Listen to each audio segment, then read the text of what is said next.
392페이지 사사기서 17장 10절부터 13절 말씀입니다. 제가 대표로 봉독하겠습니다. 미가가 그에게 이르되 내가 나와 함께 거주하며 나를 위하여 아버지와 제사장이 되라. 내가 해마다 은열과 의복 한 벌과 먹을 것을 주리라 하므로 그 레위인이 들어갔더라. 그 레위인이 그 사람과 함께 거주하기를 만족하게 생각했으니 이는 그 청년이 미가의 아들 중 하나같이 됨이라. 미가가 그 레위인을 거룩하게 구별하며 그 청년이 미가의 제사장이 되어 그 집에 있었더라. 이에 미가가 이르되 레위인이 내 제사장이 되었으니 이제 여호와께서 내게 복을 주실 줄을 아노라 하니라. 아멘. 할렐루야.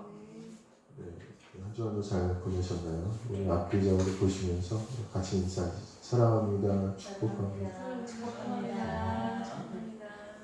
앞뒤적으로 사람이 없으셔서 당황하셨을 수도 있겠는데 그래도 우리 한 마음으로 하나님께 예배드리는 거기 때문에 우리가 서로 또 적어도 안부는 좀 물어야 될 것 같아서 매일 이렇게 인사를 합니다.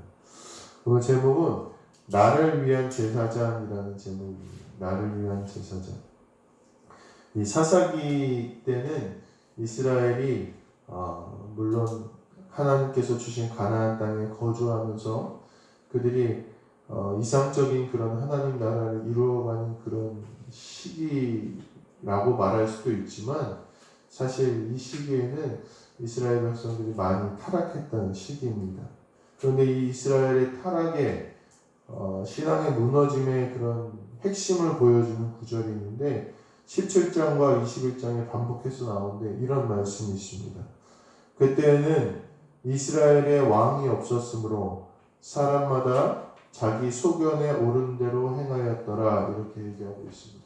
이스라엘이 하나님을 잘 섬겨야 되는데 하나님이 왕이신데도 불구하고 그들은 보이는 왕이 없었기 때문에 보이는 지도자가 없었기 때문에 그냥 위기 때 나타나는 사사가 있었기 때문에 사람마다 자기 소견에 좋은 대로 행하였더라 이렇게 이야기하고 있습니다. 사람들이 자기 마음대로 신앙생활하면 자기 좋을 대로 신앙생활하면 반드시 타락합니다. 504년 전에 종교개혁이 있을 당시에도 그랬습니다. 자기의 뜻을 마치 하나님의 뜻인 것처럼 말하는 종교 지도자들이 있었고 사람들은 자기 좋을 대로 행했기 때문에 우리 하나님을 믿는 그리스도인들이 타락하고 결국은 또 종교개혁이 일어나는 그런 시간이 되었습니다. 사랑하는 성도 여러분, 신앙생활은 자기 마음대로 하는 것이 아니라 하나님의 뜻대로 하는 게 신앙생활입니다. 그런데 많은 사람들이 아직도 자기 마음대로 그렇게 신앙생활을 하면서도 무엇이 잘못됐는지 모르는 경우가 많이 있다는 것입니다. 자기 마음대로 하면서 오늘 본문의 미가와 같이 나는 잘하고 있다고 그렇게 착각하기도 한다는 것입니다. 오늘 우리는 이 말씀을 통해서 우리 마음대로 하면 안 된다는 사실을 꼭 기억하시게 되길 간절히 소망합니다. 그러면 자기 마음대로 하는 신앙생활이란 과연 어떤 모습을 가지고 있을까? 오늘 미가의 모습을 통해서 우리가 함께 나누고 우리는 이런 신앙생활을 하지 말아야겠다 이렇게 결단하시는 우리 성도님들 되시길 간절히 소망합니다. 오늘 말씀에서 핵심적인 단어가 있는데 그게 뭐냐? 나를 위한 제사장이라는 단어입니다. 10절에 보면 내가 나와 함께 거주하며 나를 위하여 아버지와 제사장이 되라 이렇게 미가가 이야기하고 있습니다. 제사장이 되는 데는 분명히 하나님의 방법과 절차가 있습니다. 아론의 자손 중에서 하나님께서 택하여 세우시는 건데 오늘 이 본문의 미가는 이것을 무시하고 자기를 위해서 지나가는 레위인 유대 지방 베들레헴 지역에 있다가 지나가는 유대인을 발견하고 아마 그가 레위인 것을 발견하고 그가 제사장으로 삼는다는 것입니다. 그리고 뭐라고 얘기하냐면 나를 위하여 라고 이야기합니다. 나를 위하여. 나를 위하여 기도하고 나를 위하여 예배하고 나를 위한 믿음이 될 때 오늘 우리의 신앙의 타락이 시작된다는 것입니다. 하나님을 향한 바른 믿음은 하나님의 뜻대로 되는 게 바른 믿음입니다. 우리가 기도할 때 어떻게 합니까? 기도할 때 하나님 이렇게 해주세요. 하나님 저렇게 해주세요. 이 문제는 이렇게 해결해 주시고 저 문제는 저렇게 해결해 주세요 라고 기도를 많이 하지 않습니까? 그런데 가만히 보면 그 기도의 모든 내용이 뭐냐? 나를 위한 내용들이 많이 있다는 거예요. 우리는 기도하면서 한 번도 이것이 하나님의 뜻인지 하나님이 과연 이 상황에서 내게 무엇을 원하시는지 궁금해 하시지 않는다는 것입니다. 우리의 바른 믿음은 하나님의 뜻대로 되는 게 바른 믿음입니다. 하나님의 뜻을 따르기 위해 조금은 돌아가고 조금 고생스러울지라도 그러면서 믿음을 지켜야 되는데 하나님이 원하시는 것이 아닌 내가 편하고 내가 이익이 되고 내게 도움이 되는 것을 구하다 보면 우리 사람들은 타락하기 시작한다는 것입니다. 오늘 우리가 바라야 될 것은 하나님의 뜻, 하나님이 원하시는 것이라는 사실을 잊지 마시게 되길 간절히 소망합니다. 얼마 전에 인기리에 방영된 드라마가 있었습니다. 드라마를 잘 보시는지 모르겠는데 갯마을 차차차라는 드라마가 있었어요. 들어보셨어요? 네, 그럴 줄 알았습니다. 그 갯마을 차차차에 김모 남자 배우가 나와요. 근데 요즘에 인기가 얼마나 많냐면 옛날에 신성일 뭐 이 정도로 이제 젊은 여성들 사이에서 인기가 그런 많은 사람이었습니다. 근데 이 사람이 도덕적인 비난을 받을 만한 구설수에 올랐습니다. 그래서 광고를 10몇 개씩 찍었다 그래요. 인기가 있습니다. 근데 그 광고에서 다 이제 하차를 하고 하던 프로그램에서도 그렇게 하차를 했다고 합니다. 근데 이상한 상황이 발생했어요. 다른 사람들이 이제 그렇게 구설수에 오르면 막 사람들이 비난하고 그럴 텐데 사람들이 옹호하기 시작하는 거예요. 우리 누구누구가 그럴 수가 없다. 그럴 리가 없다. 뭐 상대방이 잘못한 거다. 이렇게 이야기가 나오기 시작했습니다. 그리고 그에게 완전히 빠진 팬들이 어떻게 해서든지 그를 옹호할 만한 이유를 찾기 시작했고 또 여론에서 또 기사가 반전이 되면서 조금 회복이 되자 그런 말을 들었어요. 끝까지 믿어주지 못해 미안해. 이런 말을 제가 들었습니다. 한 팬으로부터 들었습니다. 저희 집에 팬이 하나 있거든요. 근데 그러더라고요. 끝까지 믿어주지 못해 미안해. 근데 제가 그 말을 들으면서 나도 예수님을 끝까지 믿어야 되는데 맨날 실망하고 낙심할 때가 있구나 이런 생각을 했는데 그런 말을 하더라고요. 물론 그 남자 배우가 처음에 기사에 난 것처럼 그렇게 파렴치한 사람이 아닐지라도 많은 팬들이 그를 적극적으로 옹호하기 위해서 애쓰는 것을 보았습니다. 근데 만약 그가 잘생기지도 않고 극 중에서 그렇게 멋있는 역을 맡지도 않고 유명해지지 않았더라면 아마 그 사람들이 그를 그렇게 옹호했을까? 라는 그런 생각이 듭니다. 똑같이 부도덕한 일이라고 할지라도 내가 좋아하는 사람이면 감춰주고 싶고 도와주고 싶은 것이 사람의 마음이고 이중적인 마음이고 자기중심적인 생각입니다. 이것을 자기중심적인 해석이라고 합니다. 자기중심적으로 나에게 좋은 것을 좋게 생각하고 아무리 좋은 일이라도 나에게 있어서 내 생각에 있어서 내 중심적인 생각에 있어서 그것이 좋지 않다고 생각하면 좋지 않게 판단하는 것. 자기 마음대로 어떤 일에 대해서 판단하는 것은 자기중심적인 해석이라고 하는데 신앙에 있어서 이것이 굉장히 위험한 모습이라는 것입니다. 13절에 보면 미가가 이르되 레위인이 내 제사장이 되었으니 이제 여호와께서 내게 복을 주실 줄을 아노라 이렇게 얘기합니다. 이제 여호와께서 내게 복을 주시겠지. 제사장은 하나님의 방법대로 하나님을 위해서 세우는 것인데 잘못된 방법으로 제사장을 만들고 심지어 우상을 만들어서 우상을 숭배하면서도 그것이 하나님의 뜻이라고 생각하는 거예요. 그리고 하나님께서 자신에게 복을 주실 것이라고 생각하는 그런 상황에 이 미가라는 사람이 빠졌다는 것입니다.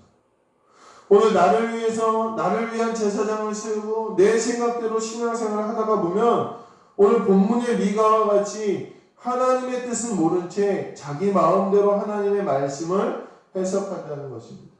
성경의 구절 하나하나를 다 깊이 생각하고 앞뒤를 따져봐야 되는데 그냥 말씀 하나 가지고 자기 좋을 대로 해석해서 그렇게 신앙생활을 하는 사람들이 있다는 것입니다.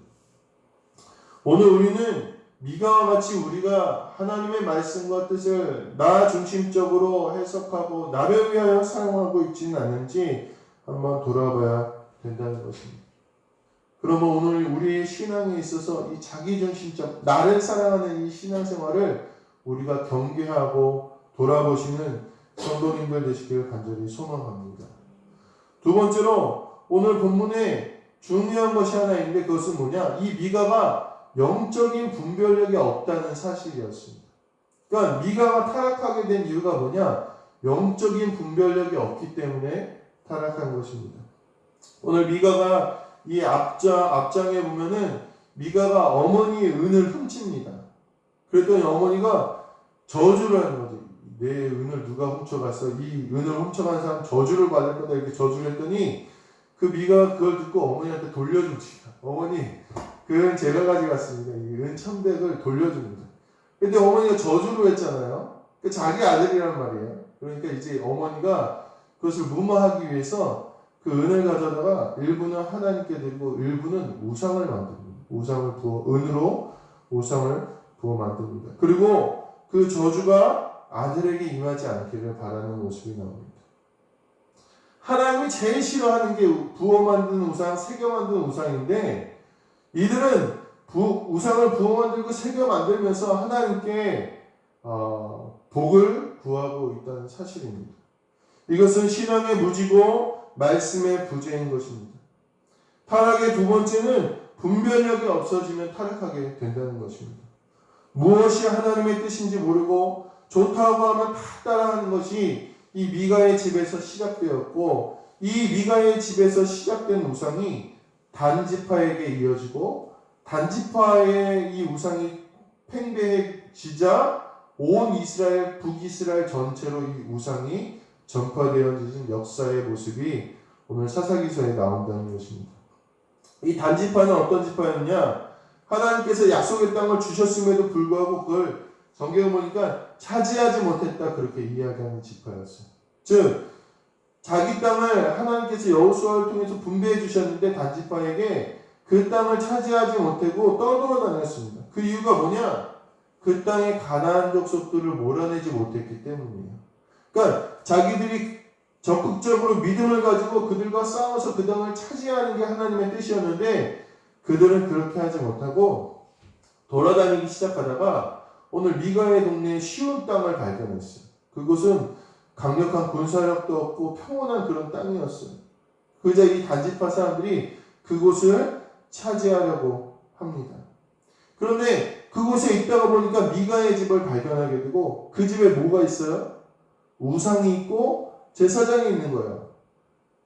오늘 성경에서 이 제사장들 중앙성소는 실로에 있습니다. 실로라는 곳에 있는데 이 단지파가 보니까 이 미가는 개인적으로 그런 성소를 가지고 있는 거예요. 쉽게 얘기하면 개인적인 예배당이 있는 거예요.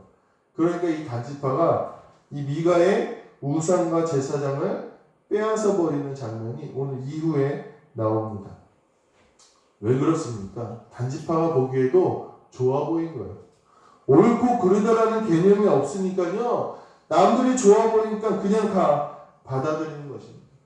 오늘 이 분별하지 못한다는 것, 내가 하나님의 말씀대로 좋고 나쁘고 이게 하나님의 뜻인지 아닌지를 분별하지 못한다는 것은 영적인 타락을 가져온다는 것입니다.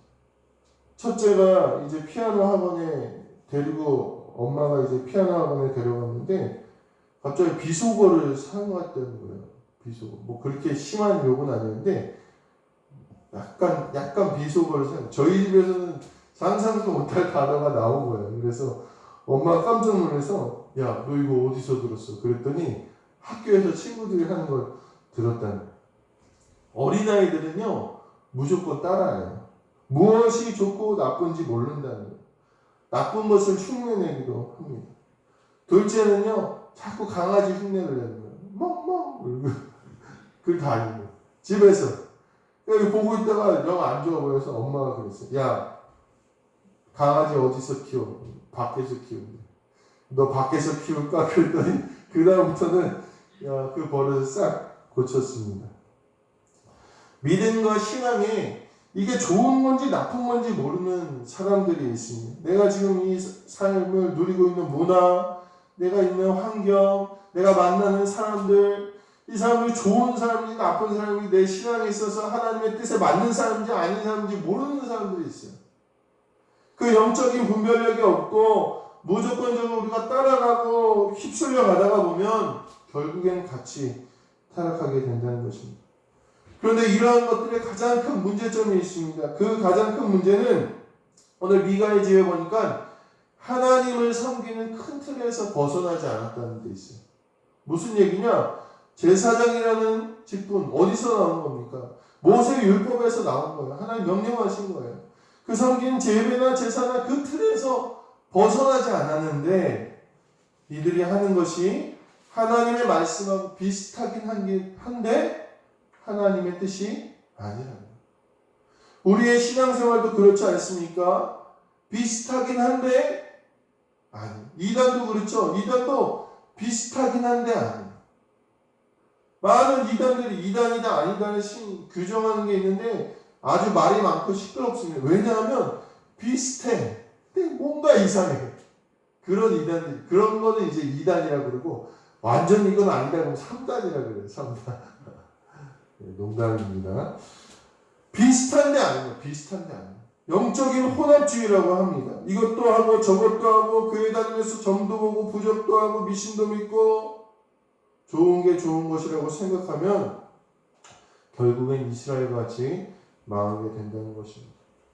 오늘 우리는 이 영적인 분별력이 있어야 됩니다. 이게 정말 하나님의 뜻에 맞는지 하나님이 원하시는 것인지 아니면 다른 우상의 것, 이단의 것이 아닌지 우리가 한번 돌아봐야 된다는 것입니다. 그러면 어떻게 우리가 영적 분별력이 있겠습니까? 늘 깨어 기도하시게 되길 간절히 바랍니다. 정확한 말씀이 바탕이 되어서 내 마음을 지켜야 되고 내가 생각하는 복음과 믿음이 아니라 하나님의 말씀으로 선포되는 믿음과 복음이 내 복음이 되어야 된다는 것입니다. 그럼 우리가 이 분별력이 없을 때 타락하게 된다는 사실을 잊지 마시고 내 영적인 분별력이 있기 위해서 늘 말씀을 사모하시고 하나님의 말씀과 뜻에 잘 비추어 보셔서 그 길을 바로 걸어가실 수 있는 우리 성도님들 되시길 간절히 소망합니다. 오늘 본문에 보면 이 미가의 집에서 시작된 이 작은 우상 숭배, 미가의 어머니가 만든 이 부어 만든 우상들, 미가가 세운 이 제사장, 이것이 단지파에게 이어지고요. 이 단지파가 이후에 이스라엘 왕국이 분열되고 여로보암이 왕이 되어서 북이스라엘을 다스릴 때 이 단에다가 금송아지를 세워서 온 북이스라엘이 여로보암으로 인해서 우상 숭배를 하게 됩니다. 결국 북이스라엘은 멸망하죠. 요한계시록에 보면 하나님의 백성 14만 4천 명이 나오는데 여기에서 단지파는 제외되어 있습니다. 우리의 잘못된 믿음이 나뿐만 아니라 다른 사람들에게도 이어지고 물들어질 수 있음을 깨닫고 그것이 하나님 앞에서 정말로 용서받지 못할 큰 죄임을 깨달아야 됩니다. 내가 타락하는 것은 나 하나만 망하는 것이 아니라 나로 인해 영향력 받는 모든 사람들이 망하고 무너지게 된다는 사실을 우리가 꼭 기억하시게 되시고 우리가 하나님 앞에서 나를 위한 신앙생활이 아니라 정말 하나님의 말씀에 비춰 잘 분별하고 올바른 신앙생활으로 나가야 된다는 사실을 꼭 기억하시게 되길 간절히 소망합니다. 그러므로 말씀을 마무리할 때에 오늘 우리는 매일매일 철저하게 우리 자신을 점검하고 회개하고 경건하게 하나님 앞으로 나가야 된다는 사실을 잊지 마시게 되길 간절히 소망합니다. 이스라엘이 가나안 땅에서 축복받고 잘 산 게 아니라 망한 원인은 어디 있습니까? 17장 이후에 보면 왕이 없다라는 말이 4번 이상 나옵니다. 왕이 없으니 사람들이 자기 마음대로 했다는 겁니다. 왕이 왜 없습니까?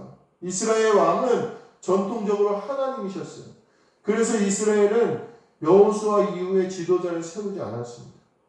그때마다 하나님께서 사사를 세우셔서 대신해서 통치하게 하셨고, 원래 이스라엘의 왕은 하나님이셨어요. 그게 이스라엘 전통적인 정치 체계였습니다. 그런데 사람들이 하나님을 왕으로 섬기지 않았다는 것입니다. 진정한 종교개혁은 기본으로 돌아가는 것입니다. 마틴 루터는 504년 전에 종교개혁을 일으키며 이렇게 부르짖었습니다. 우리는 오직 믿음으로 돌아가야 됩니다. 우리는 오직 말씀으로 돌아가야 되고 오직 은혜로 돌아가야 된다고 그렇게 부르짖었습니다. 오늘 우리 자신을 위한 신앙, 무엇이 잘못된지도 모르는 신앙에서 온전히 하나님께서 원하시는 삶으로 돌아가야 된다는 것입니다. 성도의 가장 위험한 순간은 내가 타락하고 죄를 지었음에도 불구하고 하나님이 그것을 깨닫게 하지 않으실 때, 내버려둘 때가 성도에게 있어서 가장 위험한 순간입니다. 하나님은 바로를 그냥 강팍하게 두셨고, 사울을 그냥 강팍하게 두셨고, 유다를 그냥 강팍하게 두셨습니다. 그런데 다윗은 하나님께서 죄를 범하였더니 나단 선지자를 통해서 그를 일깨우시고 깨닫게 하셨습니다. 오늘 우리를 깨닫게 하시는 것은 하나님이 여전히 우리를 사랑하고 계시고 우리를 돌아오게 원하신다는 그 반증이기도 한다는 것입니다. 오늘 우리가 이 말씀을 깨닫고 우리 안에 있는 나도 모르게 숨겨져 있던 나를 위한 신앙생활, 하나님에서 뜻에서 벗어난 신앙생활, 무엇이 좋은지 무엇이 나쁜지 분별하지 못했던 어리석음을 한번 돌아보시게 되기를 간절히 소망합니다. 죄의 속성, 작은 불순종이 결국에는 큰 죄로 자라납니다. 이것이 우리가 매일매일 하나님 앞에서 철저하게 서야 되는 이유입니다. 자동차도 관리해주면 100년도 더 탈 수 있지만 내버려두면 10년도 타지 못합니다. 이 진정한 개혁이란 내가 매일매일 주님 앞에 나를 돌아보는 것입니다. 오늘 사랑하는 우리 남교교회 성도님들, 혹시 내가 나 중심적인 신앙생활을 하고 있지는 않은가? 분별력 없이 이것저것 용인하여 내 믿음이 흐트러지지는 않은가? 잘못했음에도 깨닫지 못하고 있지는 않은가? 한번 돌아보시고, 다른 이들에게 잘못된 믿음의 삶이 혹시 아닌가를 돌아보시며 날마다 개혁하며 나가시는, 그래서 하나님의 자녀의 모습에서 벗어나지 않으시고 하나님의 인도하심을 늘 함께 하시는 우리 모든 성도님들 되시기를 주님의 이름으로 간절히 축원합니다. 기도하시겠습니다. 하나님, 미가의 그 작은 그 가정의 죄가 하나님 온 이스라엘을 물들었던 것처럼 우리가 방심하고 하나님 사단의 공격에 어리석게 가만히 있을 때 그 어리석음이 커져서 우리 전체를 망가뜨리고 무너뜨린다는 사실을 이 시간 깨닫게 하여 주시옵소서. 말씀을 통해서 이 미가의 집에 있었던 이 죄의 모습들이 우리에게 있지 않은가 돌아보게 하시고, 오늘 우리가 날마다 주님의 이름 앞에 예수 그리스도의 십자가 앞에 우리를 내어놓으며 하나님 원하시는 대로 하나님 뜻대로 살아가기를 결단하는 귀한 모든 가정 성도님들 될 수 있도록 인도하여 주시옵소서. 결단한 우리에게 오늘 힘 주시고 은혜 주셔서 그 결단한 대로 좋은 열매 맺게 하실 줄 믿사오며 우리 주 예수 그리스도의 이름으로 간절히 기도드렸습니다. 아멘.